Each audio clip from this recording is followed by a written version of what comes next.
The side rail. Side rail, old rail, one of those rails.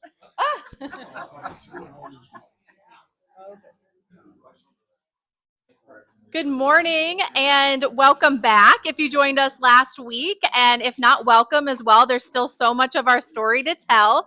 I am excited to share the mic with more of the team that was able to visit and share a little bit about our experience. And then today we'll also cover, where we feel we are being led to continue this relationship with the people of Kashasha and the surrounding areas. So I am delighted to introduce to you all someone who you all very much know, but I got to know even better. We called ourselves Cabin Girls because we stay together in cabins with Pastor Robin and geckos. And so Mary Champion is going to come up and share something that she has written that just touched us all when we returned. And so we felt like it would be beautiful to share it with you all before we kick off today. And showers. Yeah. Oh gosh. we covered showers last week. Yes. Yep. All right. Just some words that I reflected on the trip. When I reflected on the trip this time around, and I just shared with Pastor Robin, and then I shared with the group, and then here I am sharing it with you all. So, mission work, I believe, is my calling. I have been on several, and through every mission trip and every project, I've come to understand something deeper. Mission work isn't about completing tasks before we come home. It's about why we go, who we meet, and how Christ shows up in the middle of it. Mission work just isn't doing, it's discipleship. It's sharing faith. It's letting the joy of Jesus spill out of you so people can see him. Not because of what we do, but because of who we are in him. Here at St. Mark's, God has given us mission teams everywhere. Locally, we serve through the Wednesday night meal, the furniture pantry, the Brim Road projects, and many more. Domestically, we partner with organizations like Next Step, spending a week not only with our hands, but spreading God's word with our hearts. And then there's Tanzania. This mission trip is different for me. Sacred, transformational. This year it felt like a personal retreat, a place where I not only served others, but heard and listened to God. Tanzania reminded me that true mission work means honoring culture, listening before acting, and helping in ways that matter. It's a partnership, not a rescue mission. A lot of people heard about the challenges we faced just trying to get there. Some said it was a sign to stay home. But for our team of 9, that thought never crossed our mind. I believe God placed angels in our path to push back the enemy. The enemy knew the powers of this team of 9 had with God at the helm. I believe God handpicks mission teams on purpose. Nothing is random. From Detroit to Kenya to Tanzania, people could see Jesus in all of us. We shared his name with anyone God placed before us. Waitresses, security guards, airline staff, pilots, and the luggage crew who promised our bags would make it to Arusha, and almost all of them did. Then we've reached Kashasha. What a place. Stunning in its beauty, but even more breathtaking in its people. The children wrapped themselves around my heart. On that first day, walking up the path towards the school, they came running with hugs and bright voices shouting in English, "Hello, how are you?" I waited a year for those hugs, and they brought tears to my eyes. We came to share God's love, but he used those children to refill mine. So when people ask, what did you even do there? Why go back? My answer is this. In some ways, this year, I went for selfish reasons. I went to be refilled, to be re energized, to listen for God and see Him through a different lens, through nature, through people different than me, through a 4 hour long Swahili language church service where I didn't understand the words, but I absolutely felt His presence. Mission work is answering God's call, not to finish a project, but to carry Christ wherever He sends us.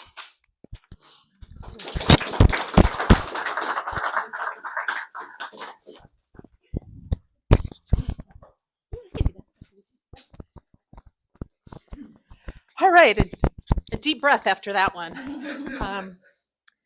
So we want to pick up really quick because within the last week we've had updates on the Hakima girls. So these happen to be 5 Hakima girl or Kashasha girls who have been sponsored by St. Mark's to go to Hakima. They took their national tests in November when we were there.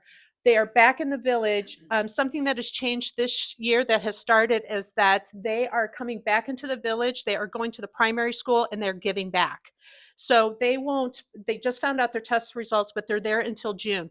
They're in the classrooms, they're teaching, they're in the computer lab, they're helping with English. So they are providing additional, they're giving back and hopefully starting a trend with having students, the Hakima students come back and just give back to the school. The school is so excited. They just got their test result score. These 5 young ladies they aced it with honors. So it is it's a huge undertaking. They want to be an accountant, a doctor, a lawyer, hotel management, and the young lady closest to Erin on the far side there, she wants to be a cardiologist.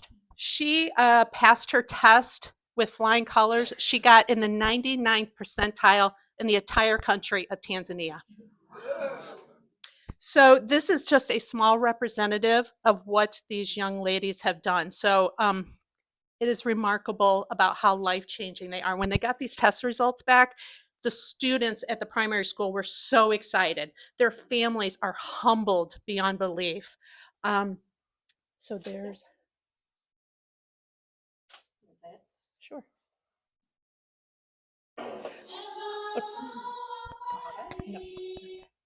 These are they're 4 out of the 5 girls who are in worship service after they found out their test results, singing a song to the Kamalas, to St. Mark's to say thank you. So this is a video of them.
And really quick, if you recall from last week, none of these young ladies from Kashasha spoke English.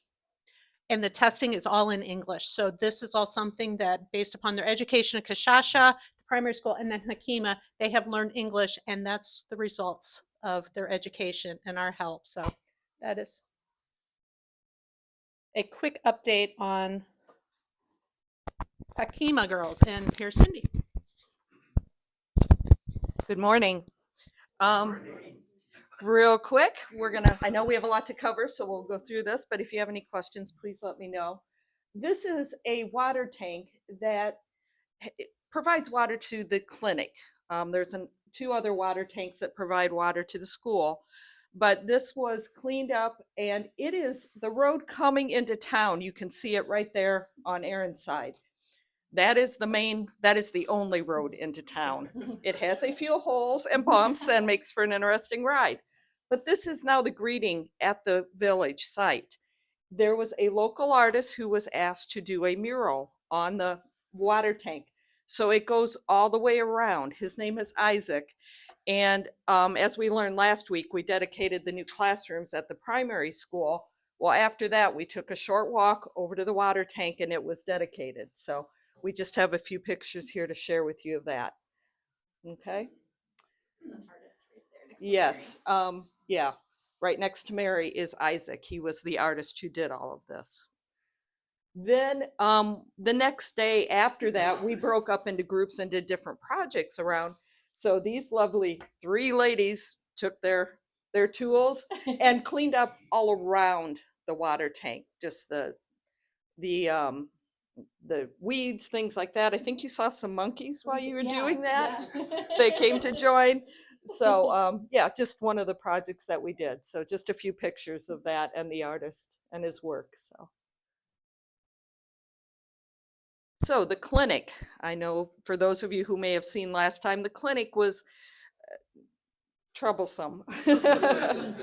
Okay, so just an update on just a few pictures of that. There has been work done in the clinic.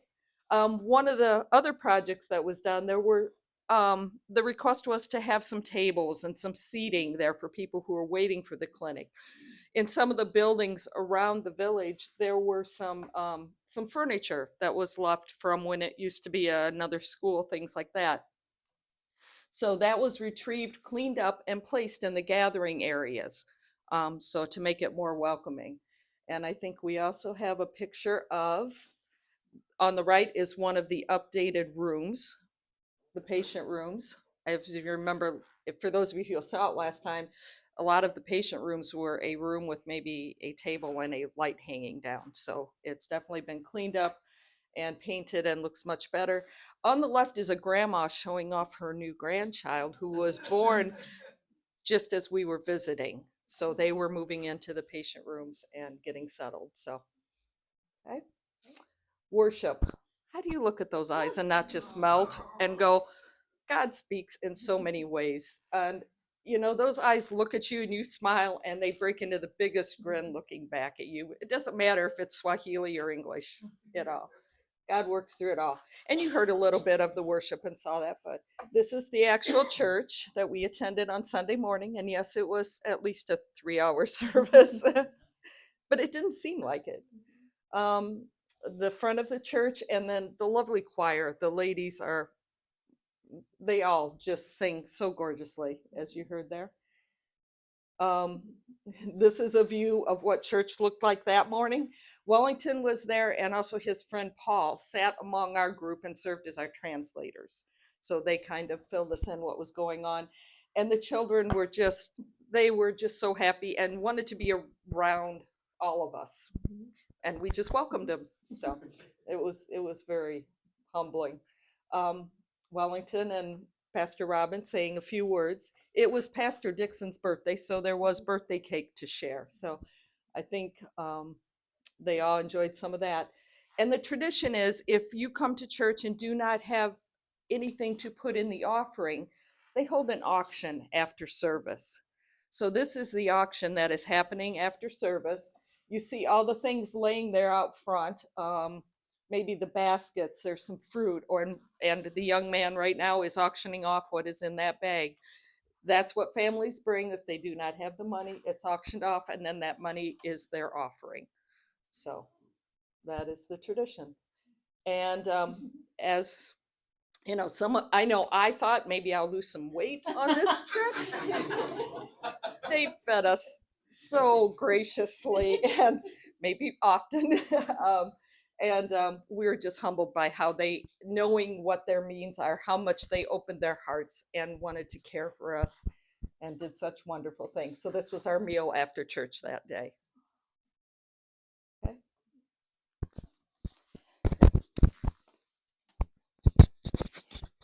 I'm Marlene North. I wasn't here last week, but I'm happy to be back and share with you a little bit of our trip. Unlike the clinic and the church, the diocese also runs the Lutheran orphanage, but it is not in Kashasha. It's about an hour away. So this is a place that our team decided we wanted to spend some time. The first team that went the previous year did not go here. So this was everyone's first chance to see the Lutheran orphanage. And it's called Natoma Orphanage. And you can see that Pastor Robin was there with the sister, who is the director, as well as one of the caregivers. And this orphanage has been in place about 75 years. As I said, the diocese runs it with very little help from anyone else. The focus for the orphanage, you can see, is infants up to about 2.5 years. And at that point, if at 2.5 years they're still there, then they can go one of four places. They might go to a family member, because now maybe the family members are ready to care for the child. They might go to a foster placement, which might be a widow who's taking care of children for a little bit of money. They might go to it just jumped out of my head. They might go on to another orphanage for children who are not placed, or they might actually be adopted out. So those are kind of the four options. You can see on the right, Moja, Amy, and myself, we had the honor and privilege of being able to hold the children from this particular room. One of the babies actually came from the village of Kashasha. So, of course, it was a very touching moment for us to learn that one of the babies had a lot of medical needs, and a mama that could not at that time take care of her. So this orphanage was available, and so lots of medical needs for this young lady, and they were able to give her the care, the love, the support that she needed, and she is healthy and happy. And they named her Miracle, which was, of course, fitting for her ability to sustain life. And that was done through the grace of God and the matching of this little lady with the orphanage. You can see Wellington on the right. Just very, very touching times for us, because the children were loved, they were cared for, they were happy, they were well fed, and very willing, again, as Cindy said, just to embrace us, to come running, to hug, to just be excited to have visitors there. So very, very excited about that. On the left, you can see tubs for laundry. You can imagine they have about 30 to 35 children, and the amount of laundry is just unbelievable. Of course, no disposable diapers. So they had about maybe 25 lines, and I think 20 of them were filled with laundry when we were there that day. And so just very, very well taken care of. And on the right, you can see Sarah Neal. She's with one of the little kiddos. I wanted to bring up that the care for these kiddos, again, it is from the diocese, with very little government intervention at all. I think 25 years ago, they got a very, very small grant from them. That's the last time they've seen any money from the government. So private donations, as well as the diocese, are what support the orphanage and the kiddos there. And just a reminder, probably the biggest cost for them is the formula, the formula for the babies there. So if your heart is touched to reach out to that, they have a website and you can make donations to that. But it was something that I was a little concerned about myself, going to this orphanage, being a little fearful of what we might see. And I came away with a full heart. It was just delightful how well cared these children were, how much the caregivers loved these children. And it just truly was a delightful part of the trip.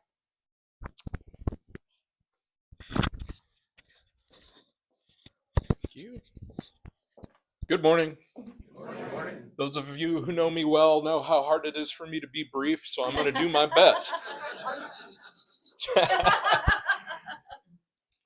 So the Bacoba Lutheran Institute is another spot that we visited on the same day as the orphanage, and sort of like the orphanage, this is supported by the diocese and is a kind of a I don't know what to put. It's kind of sort of like if you think of Penta or Four County or some of our vocational schools, this is sort of the equivalent to that. So this is for students who might not academically be going on to secondary education like the girls at Hakima, but gives them an opportunity to continue their education and focus more on learning some life skills. And so we got to visit that. We got to see some of the things that they're teaching there. We were very, as we were everywhere, warmly greeted. They actually had the student band playing and singing to us as we came in, and it was powerful. As you saw last time, they did get Mike to dance, which was again quite something. So here you can see some of the musicians looking very excited at Mike's dancing, probably. But the school is actually formed sort of as the accumulation of three different sort of trade schools. One of them was a music school. One of them focused more on sort of seamstress, textiles and things. And so it's a combination of three different schools coming together. Again, this is supported by the diocese. You can see some of their musical instruments, some of which are old, in need of some attention, which is an area that was, of course, of interest to me as a retired musician, and we'll talk more about that. But we did get a chance to go around and see some of the various classrooms. Here you see some of the students in the textiles and that area, learning to sew, learning a skill. We also had opportunity, like I said, to meet with the music staff. They have a large, well, large by Northern Tanzanian standards computer lab. So they are teaching some basic computer skills, starting some programming and some things. And also the culinary area, which again is the theme. We were very well fed. Everywhere that we went, the Tanzanian folks, if you come into their home, are so generous about wanting to make sure you have a hot drink, you have fruit and those things that are abundant. There's always something there. So the culinary students prepared us a lovely meal, and again there was singing and dancing. Wellington got pulled in here, but again, this is an opportunity for students who might not be academically moving on into higher education that way, to get some life skills and things that they can bring back. So that may be something, along the lines of what we've done for the last 20 years for the girls going on to Hakima.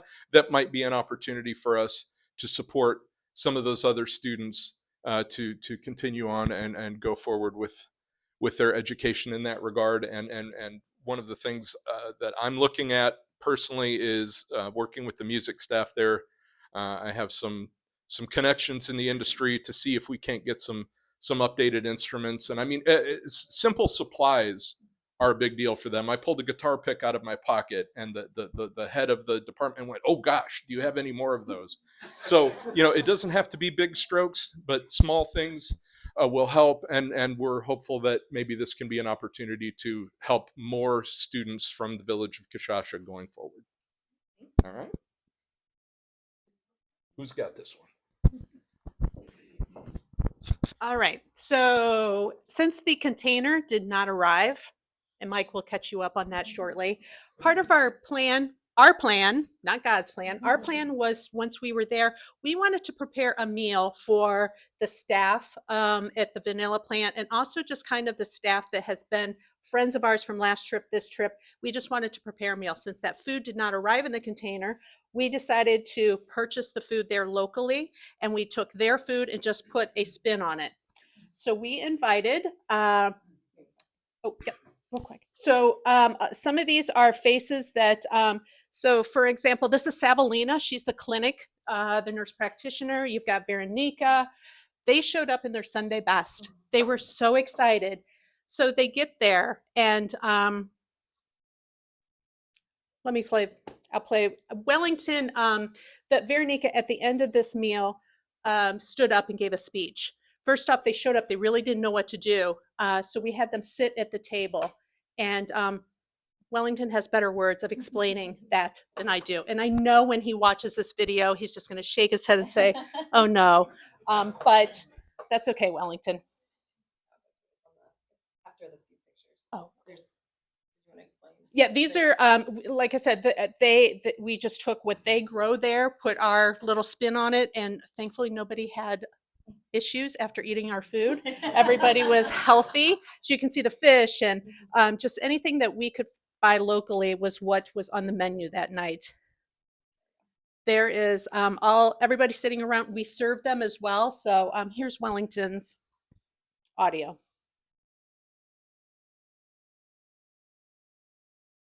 Hello, Mike. I was asked by Moja to narrate the short speech given by Ms. Veronica, the Kashasha principal, on the day they were invited for dinner at the Kamara residence. Basically, she was saying thank you and appreciate the invitation and honored that they were actually invited. And then when they got here, they were surprised that the dinner was prepared by the guests. And to them was like, wow, they did not expect that. Not only that, they also realized that they were given the first seat at the table.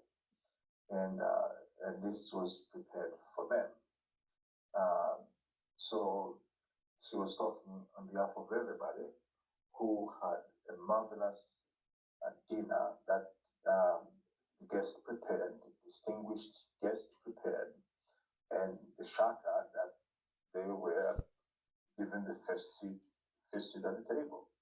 And the food was so good, and that it was great that they actually could be honored in that way. And also, they were surprised that the food is the same food that they're accustomed to see, but prepared completely different from the way they prepare the meal. And so that was a humbling experience. And also they felt that they've never experienced such a thing before, where the guests, especially American guests, would actually cook for them. And they will sit at the table while the guests just serve them, and they're marveled by that. So basically, they said thank you, and they appreciate the friendship, and actually, they will always remember that day. She was speaking on behalf of everybody who actually enjoyed the meal, and that was that.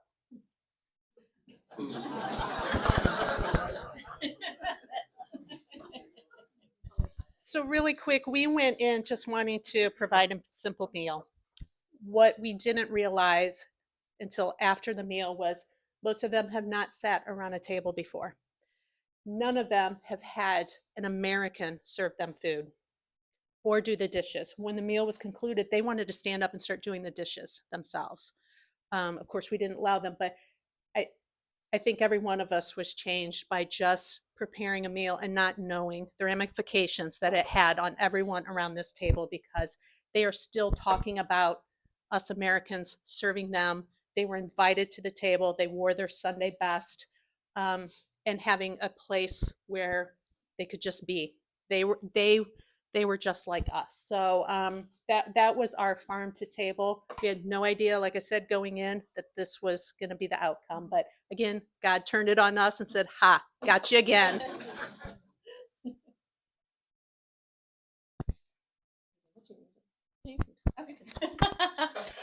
So we also wanted to share, obviously we've shared a lot about our activities, but in between all those activities, we also were invited to a lot of spaces and welcomed into homes. And for many of us, that's a big, a big lasting impression. And that's what I love to share about now, coming back is how authentically we were there in the village. We were just part of their community, and they were excited to welcome us in. And so this right here is a mother and one of her daughters who helped with the uniforms. We learned while we were there. This is Lillian. This is the young girl that you saw in the worship service. And I talked about her last week, that my hope is to be there when she's off at Hakima someday. So they welcomed us in, and this is their home. So right when you walk in the door, there was a couple couches, but we just all got in there, and they wanted to share their gratitude. She has two daughters right now, currently at Hakima, studying. And so she was delighted to have us there. She passed around pictures of her daughters. And then they also provided us bananas, which everywhere you go, you'll find bananas. And those bananas were this big, which never seen a banana like that before, but it was delicious. And so it was just lovely. And their culture is, again, just so welcoming and hospitable. That was just beautiful to see. This one, I think Amy's got a story for. As you can see, we were walking down the main road. Kind of our team was spread out, and I was kind of just off by myself. Shocker. And then I looked over, and there's this woman walking alongside with me, and she stopped. Now, mind you, not many people at all speak English in Kashasha. She stopped and she said, "Thank you for the building that was donated to her school." She was at the dedication.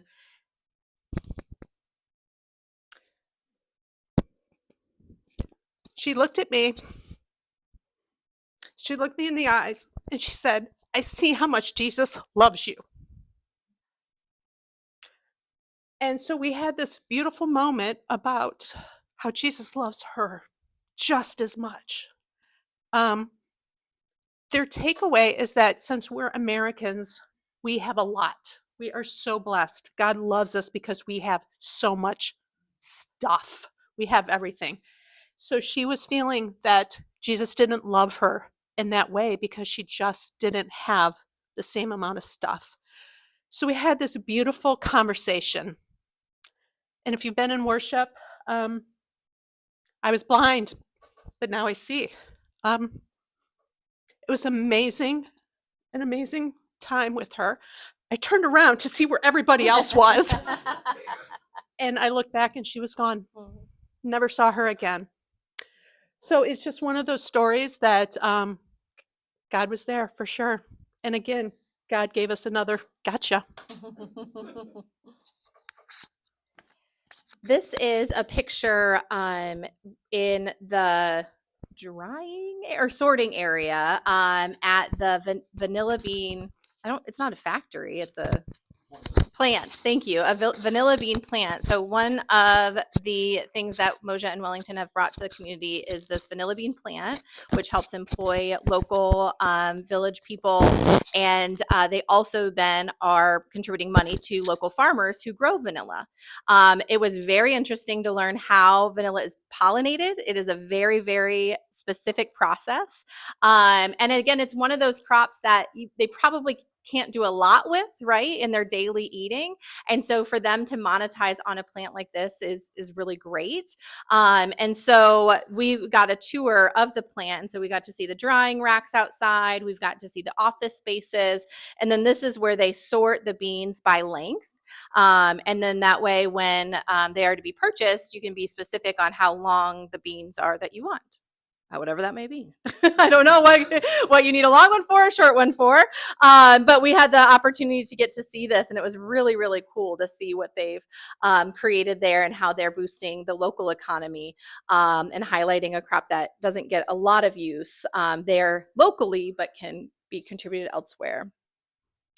Another visit that we had the honor of doing is visiting Wellington's uncle, right?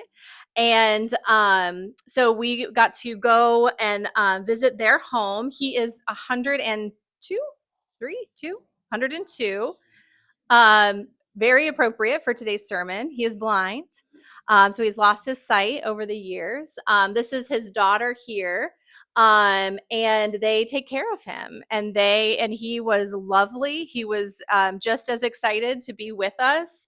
Of course, they fed us food and chai tea. And then we also sang some hymns with them, not in English, in Swahili, but just stood up within the living room and got to sing a few songs with them. And so you could tell how proud he was of Wellington. And I think one of the things that he really impressed too is how Wellington and Moja have helped to revitalize this area, especially after the natural disasters that have happened there. And so I was really proud to hear that of Wellington as well, since we have also grown very fond of him. This was a visit that we made as well while we were there. This is Paul, who was one of our interpreters during the worship service. So he sat in between all of us to try to tell us. He told me at one point, though, he's like, I don't think you're listening to me. And I was like, I'm listening to Wellington. So he called me out. But he was phenomenal, and he wanted to bring us, he wanted to see his home. And he told us he had a traditional round house, because that is what the houses used to look like, a very basic round house. And so we drove and drove and drove and drove and drove, and we pull in, and Wellington's like, this is not what I was thinking. He's also restored that round house, so it looked a lot more modern than Wellington was guessing it would, but it was almost like a museum then. It was so well preserved. He talked to us about, how they cover the ground with the straw and the hay. This here he's showing us is a container for milk. And so he talked to us a lot about how they would use those houses and ceremonies that would happen there. So it was still very educational, but it was very funny that we pulled up and it was like, wait, this is really nice. This is the background of my computer actually right now. This is the Goat Hotel or motel. I think it's a hotel. It's like a resort. So this is another thing that Wellington and Moja have worked on. This was built by hand on their land and will have hundreds of goats in it. And when I say by hand, even the bolts are made by hand. So there's no sourcing that, but they've created this beautiful structure where the goats will live. And again, that they will be able to sell to the villagers and be a source of food for them. And it's just in the most gorgeous setting. And you can see it kind of when you're out and about too, you'd see it in different views. And it was very, very cool structure. And he's of course thought of everything. And I will retire and be the goat manager, I think. That will be my job. Awesome. So now I'm going to turn it over to Mike, who has some updates for us and can share a little bit to summarize some things that we feel called to do as a community. Sure. You've already got your mic. I got a mic. We're good. So everybody remembers the shipping container was brought here last May, I believe it was, first part of May. Sat here all summer. I think this is a picture of it leaving the parking lot. I shed a tear that day, perhaps. Of joy. Of joy. And I think I even joked with a few people, if it stayed much longer, we're going to have to put Christmas lights on it because it was becoming a fixture. But it finally left St. Mark's October, I think it was the 2nd or 3rd of October, it finally left. It went from here to Detroit by truck, and from there it went on train to New York. You got the map? Nope, I not don't that have a one. map. Oh, you don't have the map? No, I'm Okay, sorry. that's okay. So I went to New York, and from there I went down the East Coast to, trying to recall it, Savannah, Georgia, back to Charleston, and then across the ocean around Africa and on up to, I don't remember where it went, Pakistan, I think. Yeah. Funny thing is, when we were coming home from Tanzania, let me back up. We put an air tag in here so we could track it. So if anybody knows how air tags work, it's basically, it has to be in proximity of somebody with an iPhone. Well, it worked for a while. Then once it got to see nobody standing in the back of the container so we can track it. But we knew the vessel it was on. So there are websites online, and we followed the track of the vessel. So anyhow, when we were in Tanzania to come home in Dar es Salaam, which is where the port is, we were at the airport, and where's the shipping container? Bring it up on my phone. It is just off the coast of Tanzania in Dar es Salaam. Waved as it passed on its way up to Pakistan. And from there, it gets muddy because we thought it went from there around to a couple other countries and then to China. Turns out somewhere along the line, it got offloaded onto another ship and then came back to Tanzania. Well, it finally arrived in Tanzania on January, I don't recall, 8th, 9th, something like that. So it's there. and it's been a headache since. It came through. We had all the documentation, the paperwork, packing list, bill of lading, everything that required. They started sending invoices. Here's your fee for unloading. Here's your fee for storage. Here's your fee for the taxes. And it might be $20, $50, $1,000. They just vary, right? So all these invoices come in. We thought we were in the clear, paid the invoices, and then it's TMMDA, Tanzania Medicine and Medical Device Authority, decided we want to take a peek at what's in your container. So here's a picture of the container propped open, and they decided to go through it. I don't know how they got it back in there, but supposedly it's packed back in. We will see. So there's a couple more pictures. So they went through it. After inspection, they said, you know what? There are 6 or 8 things on this list that that we found in here that aren't on your packing list. It's like, good grief. So what are the items? So they explain it, and Wellington's like, no, it's item number 27. They were clearly on the list. They claim they aren't. They are on the list. I assure you, they're on the list.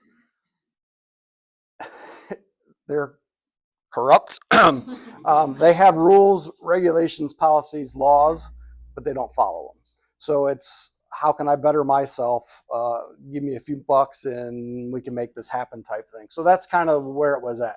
So they're claiming these items are on the packing list. They clearly are. So long story short, it's been 3 weeks of this, battling back and forth, sending in letters saying these are donated items. They're claiming they're going to be up for resale, and then they're going to make a profit off it. Well, they're not. They're for the church, they're for the school, they're for the clinic. But trying to convince the government of that is next to impossible. So it's been back and forth, creating letters. I think I sent 2 letters. Mesa sent a letter. We had to make a document that was a certificate of donation. And then we even had it notarized to make it look official. Whatever we have to do to, so all this process. So we're sending paper documents. It's just a big paper trail.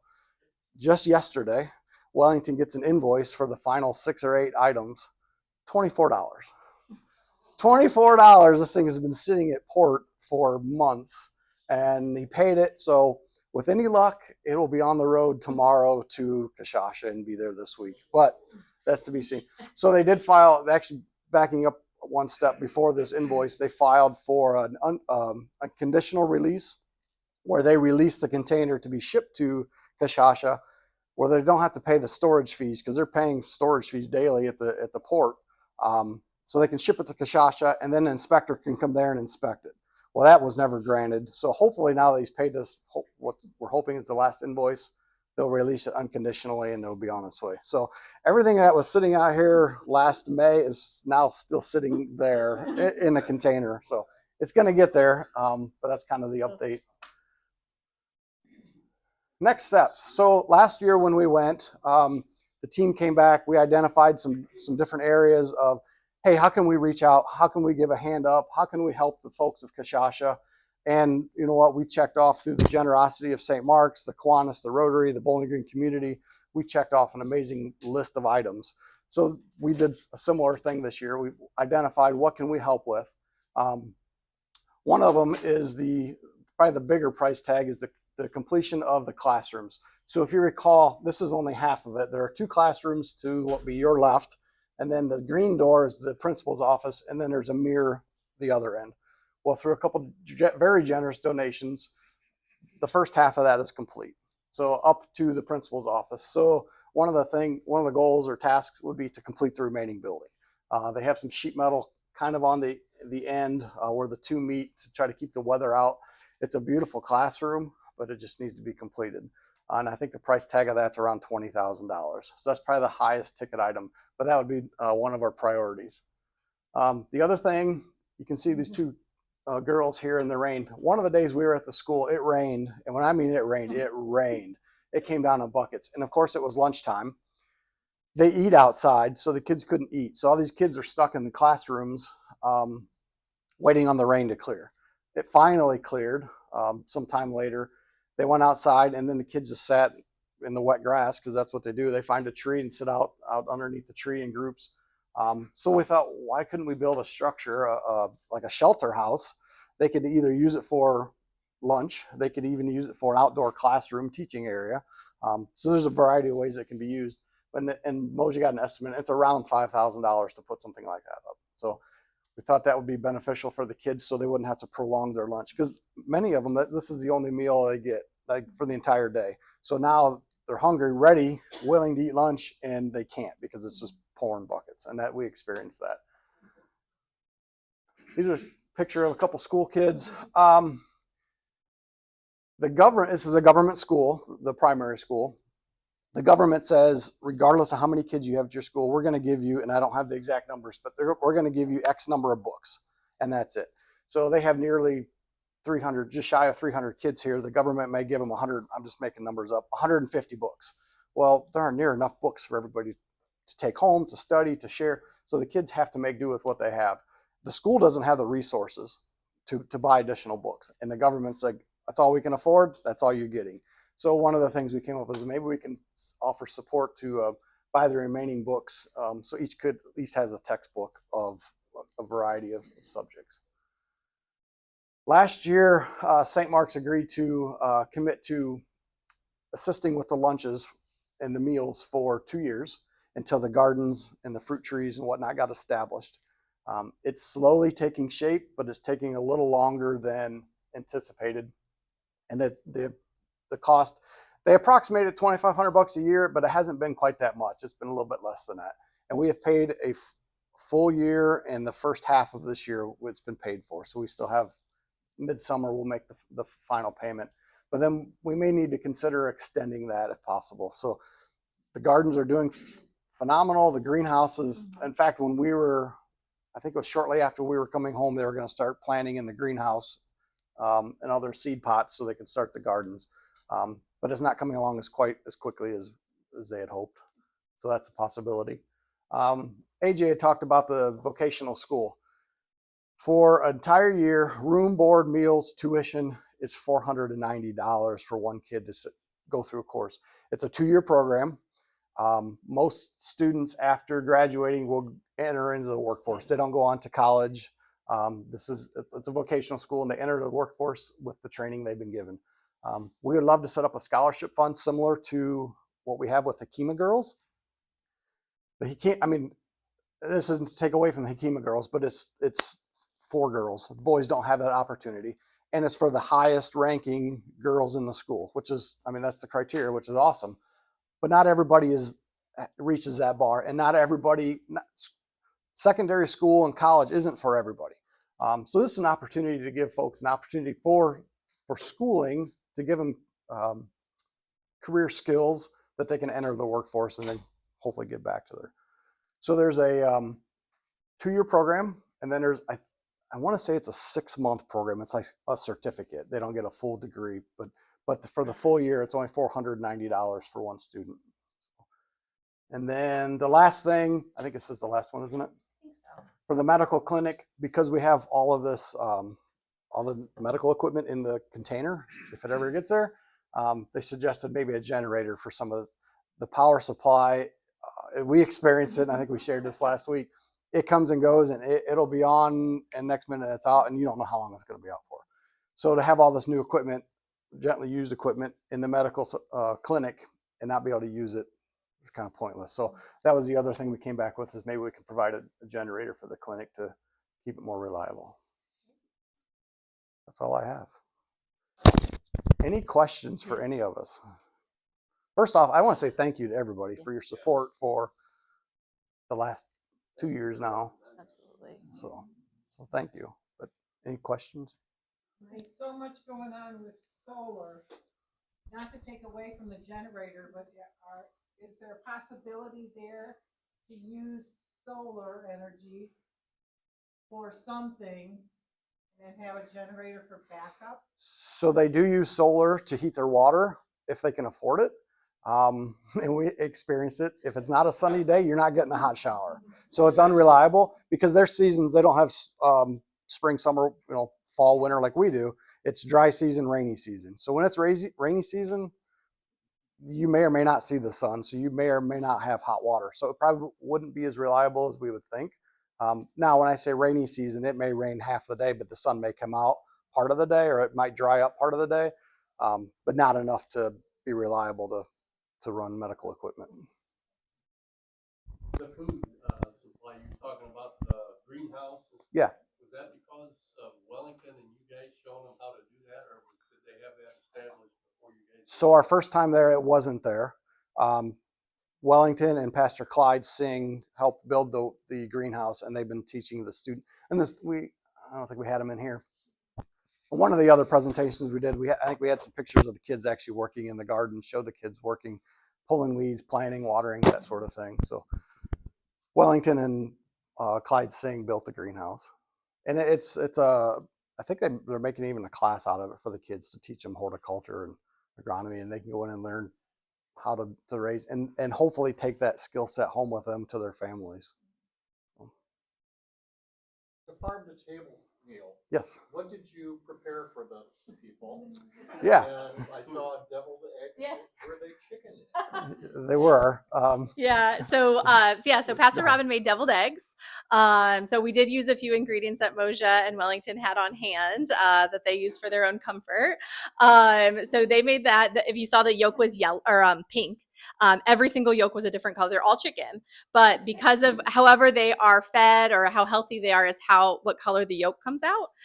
So that was a surprise. Every egg she was deshelling, it was a different color. And so they'd never had deviled eggs. I was very proud to share guacamole because the avocados there are huge. And so it just took one avocado to make guacamole. They didn't have lime, so I used lemon. They had onion, cilantro, and they had never had that before. And the man who helped cook many of our meals, Jovi, really liked it because then he made it every single meal after.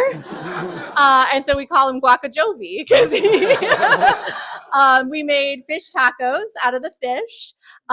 We made, you all made Like a mango salsa. a mango for the salsa. fish, yeah. Yep. Some bruschetta as well. Some banana Fosters, basically. So we got pretty creative with what we had.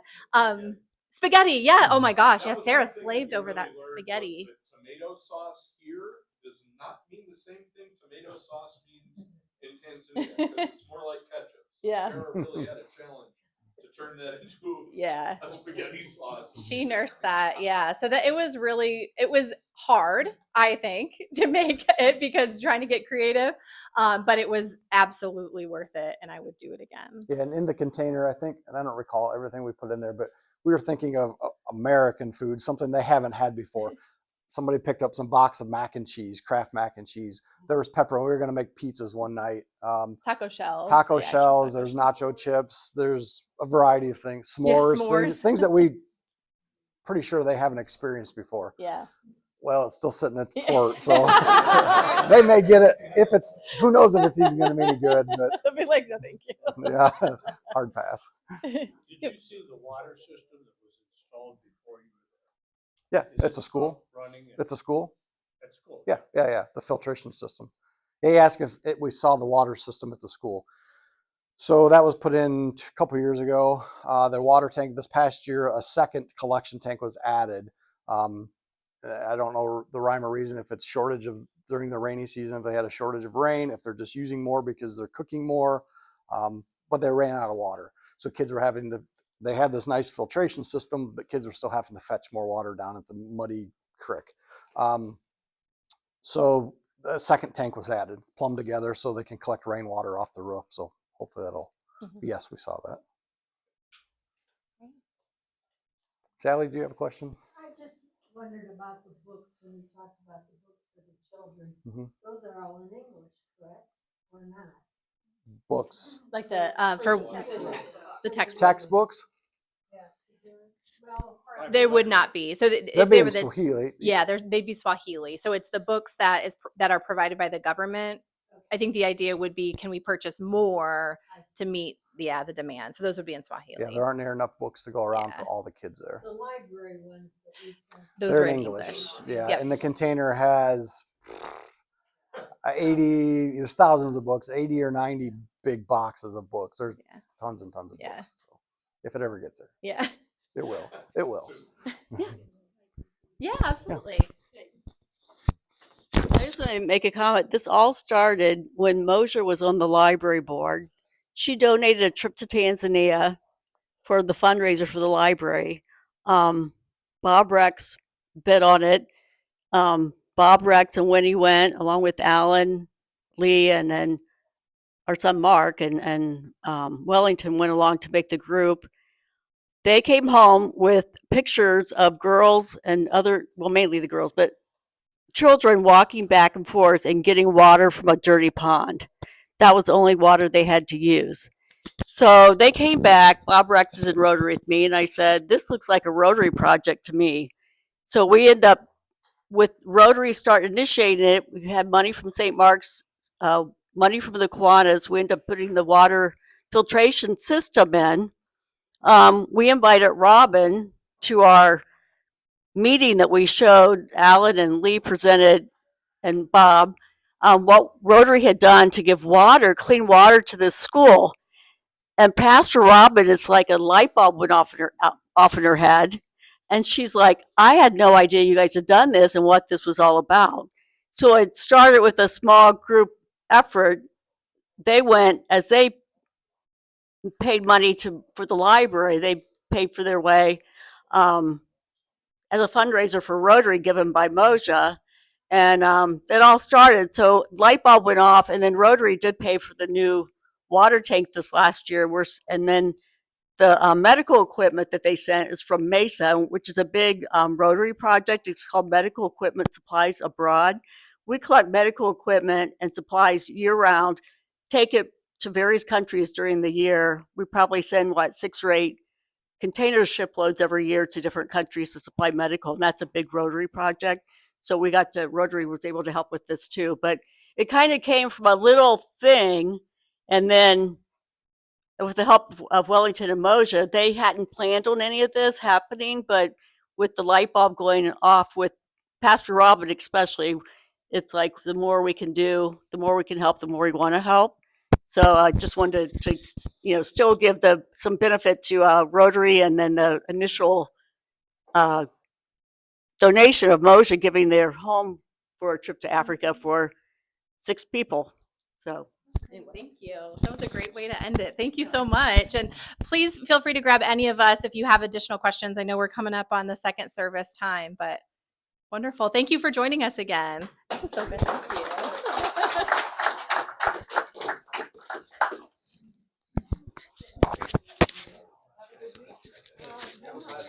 you.